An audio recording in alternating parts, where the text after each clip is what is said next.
नमस्कार शेतकरी मित्रांनो, आज आपल्या बागेमध्ये आपण प्रोफेशनल्सना बोलवलं आहे याची छाटणी करण्यासाठी. हे आमचे मित्र काकासाहेब वांढरे आहेत आणि त्यांना कमीत कमी 10 वर्षांचा अनुभव आहे या डाळिंब बागा छाटण्याचा. तर तुम्ही मला सांगा की ह्याच्यामध्ये आपण 6 महिन्यांची छाटणी करतो, नेमकं याच्यामध्ये काय करतोय आपण, कशा प्रकारे याची छाटणी?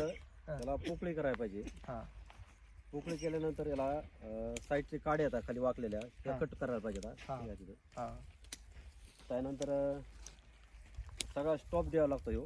हां. हे असा दिलेला आहे. ह्याच्यामध्ये मोकळं केलं तुम्ही, याचं कारण काय बरं? त्याच्यात सूर्यप्रकाश पडला पाहिजे याच्यामध्ये. म्हणजे प्रत्येक काडीपर्यंत सूर्यप्रकाश पडतो. प्रत्येक काडीपर्यंत हां, सूर्यप्रकाश पडला पडला. पाहिजे. आम्ही याची 15-15 दिवसाला टॉपिंग करत होतो. हो. त्याचा काय इफेक्ट तुम्हाला जाणवला झाडावरती एकंदरीत? आम्ही 15 दिवसाला शेंडे छाटत होतो आणि याची वॉटर शूट काढत होतो. ही जी काडी आहे का, ही हां. काडी बळकट बनते थोडी. म्हणजे आम्ही काढलेले याची वॉटर शूट पण काढत राहिलो, शेंडे छाटत राहिलो. हो. त्याचा तुम्हाला बाकीच्या झाडांपेक्षा काय फरक वाटला तुम्हाला त्याच्यामध्ये? फरक आहे काही काड्या आहेत ना थोड्याशा हां. अशा दणगट झाल्यात ना थोड्या. हां. थोडी टॉपिंग केली का याला, हां, ही काडी ना दणगट झालेली सगळी हां. टोटली. आणि तुमचा एक अनुभव, तुम्ही पूर्ण आमच्या बागेत फिरलात, हो. तुम्हाला वॉटर शूट कुठे दिसले का? नाही ना, असं खोडाला कुठेही वॉटर ट्यूब दिसला हां. तर याला वॉटर शूट न येऊ दिल्यामुळे एक काय फरक होतो नेमकं झाडांमध्ये? झाडाची काडी आहे ना, हां. ही मोठ्या प्रकारात मोठी बनते साईड. फळ काडी तयार होते त्याला. हां, वॉटर ट्यूब शक्यतो उपटूनच घ्यायला पाहिजे. हां, म्हणजे फ्रूट जिथून आलाय हो. तिथपासून काढून घ्यायला पाहिजे, त्याला काढलं नाही पाहिजे. काढलं नाही पाहिजे. म्हणजे काटलं तर आणखी त्याला 2 म्हणजे असे वरती फुटत राहणार. मित्रांनो, ते प्रोफेशनल्स आमच्या भागामध्ये जामखेड आष्टी, करमाळा किंवा इकडं ते जाऊन बागा छाटतात. तर त्यांना तुमचा फोन नंबर सांगा आणि जे लोक आमचे जे प्रेक्षक आहेत त्यांना जर कोणाला आवश्यकता असेल तर ते तुमच्याशी संपर्क करतील. चालतंय ना. हां, सांगा तुमचा फोन नंबर. 83 90 हां. 66 हां. 97 11.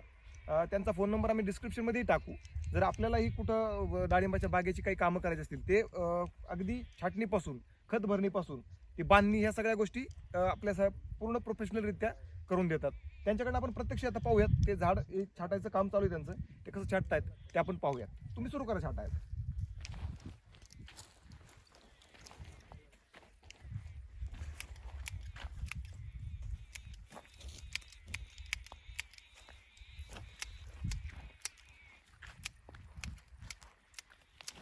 मित्रांनो, हे झाड एकदम दाट असं घनदाट दिसत होतं. हो. तर त्यांनी हे जे केलंय ते पूर्ण त्याच्यामध्ये आतमध्ये जे काही एक्स्ट्राच्या काड्या होत्या ज्यांच्यामुळे की खाली सूर्यप्रकाश पोहोचत नव्हता झाडापर्यंत, त्या पूर्ण काड्यांना त्यांनी कमी केल्या. आतमध्ये तुम्ही पाहू शकता कसं हे मोकळं ह्या ठिकाणी झालेलं आहे आणि आता झाडाच्या खालीपर्यंत अगदी सूर्यप्रकाश पोहोचेल असं ते तयार करतायत. मित्रांनो, आपण कसं, मी एक शेतकरी आहे नवीन आणि डाळिंबाचा नवीन शेतकरी असल्यामुळे या गोष्टीमध्ये मला थोड्याशा म्हणजे मलाही माहिती कमी आहे. तर त्यांना अशा प्रोफेशनल लोकांकडून आपण त्याची माहिती घेतो, कारण त्याचा उपयोग आणि आपल्या यूट्यूब चॅनलवरती पण आपण देत असतो, कारण त्याचा उपयोग आपण शेतकऱ्यांना होत असतो. कारण प्रोफेशनल्स येतात, ते कशा प्रकारे काम करत असतात त्याचीही एक झलक आम्ही तुम्हाला दाखवण्याचा इथे प्रयत्न करत आहोत.